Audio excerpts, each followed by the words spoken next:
Doodlebomb here, and I'm going to show you how I made my very own travel paint set, mixing about half the colors myself, as well as increasing its overall unchartediness. So stick around for that, and at the very end, I'll show you one of my little practice runs. I ordered this travel set off of Amazon for about $10, and the reason I picked this one is A, the overall size is smaller than my phone. It looked metallic, which I appreciate because I have a bunch of magnets if I want to spruce it up or change it up a little bit. And also, it came with 30 extra half pans, so it holds 20. It came with 50 total, and I really wanted that ability to mix and match and make my own colors and then not worry about having to get it right the first time because I didn't have any extras. And the very first step was scratching the heck out of this brand new thing I just opened up. And the reason for that was I knew that black was not the only color I wanted it to be, and I was going to start off with a base color and then I could buff it up and scratch it up to reveal some of the black and the metal underneath, and then I taped it off in the parts I wanted it to be white. And the reason I did that is because I didn't want any overspray on the white because having a white base is really important for mixing colors. If you try to mix colors on top of, say, brown, it's really going to impact how your eye sees the color, and then when you put it on the page, it may not be at all what you thought you were getting. And now we can see the base coat, which I went with kind of a nutmeg color because brown has to be the most uncharted color possible. And then I get to go into the really fun part, which is scratching it and adding all these different layers to create this patina look. So even though this is a watercolor travel set, I actually used acrylic to do all of that patina look for the outside. And so first I started with some kind of thinned out washes of like burnt siennas and rust colors and then a little bit of browns.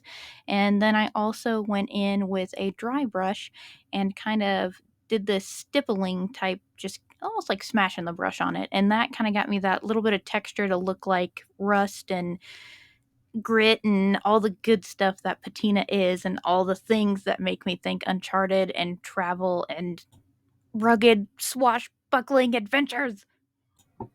Some other things I did that I think really helped add to the aesthetic was that I would use the paper towel afterward and I wouldn't use it to wipe off any of the washes. What I would do is I would just press it down and it would leave behind this really cool texture. And I did a similar thing with the Q-tips, but I really like the texture of the paper towels. And also, one thing I tried to keep in mind while doing the scratching and the painting is kind of like use points, so like where these creases are, you're not going to accidentally drop it on a rock exactly in that crease. If you are, it's probably not going to happen a whole bunch. So I would try and leave those spots darker and lighter on the corners that are going to get wear. And then anytime I'd mix a new color that I would use anywhere, I would try to use it in multiple spots on the top and the bottom so that it had more of this cohesive feel. So this front piece that I'm doing, I actually did a little bit later in the day because I had the idea, if I'm going to be making an Uncharted travel paint set, then I should give it an Uncharted name, and I came up with Uncharted: A Traveler's Palette. So what I did was I just printed that off on some sticky paper and I tried to make the color background match the same colors I was using on it.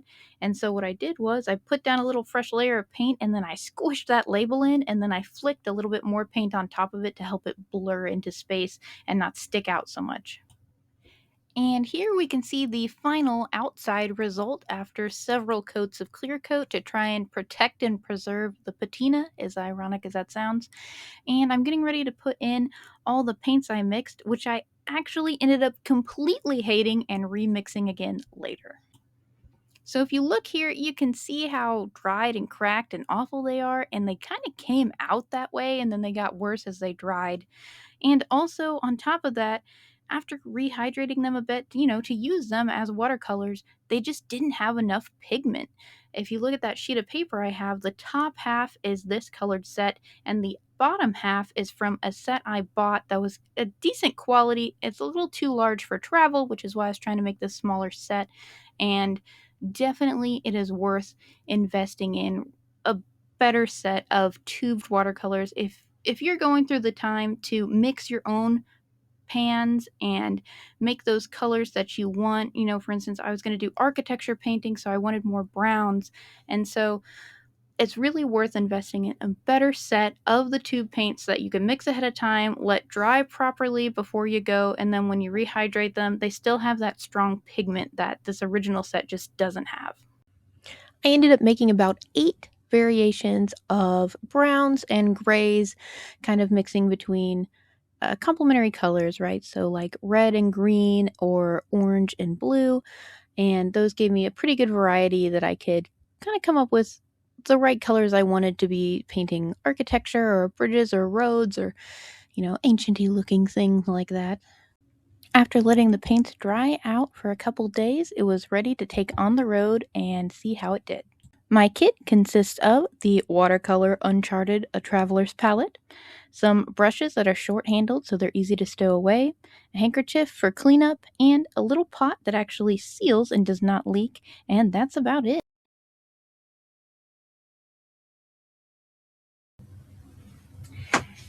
Thank you so much for watching. If you would like to see a full video where I show you how I go about sketching and painting a picture like this, please consider liking, subscribing, and hitting the notification bell because this will be the video that comes out next week.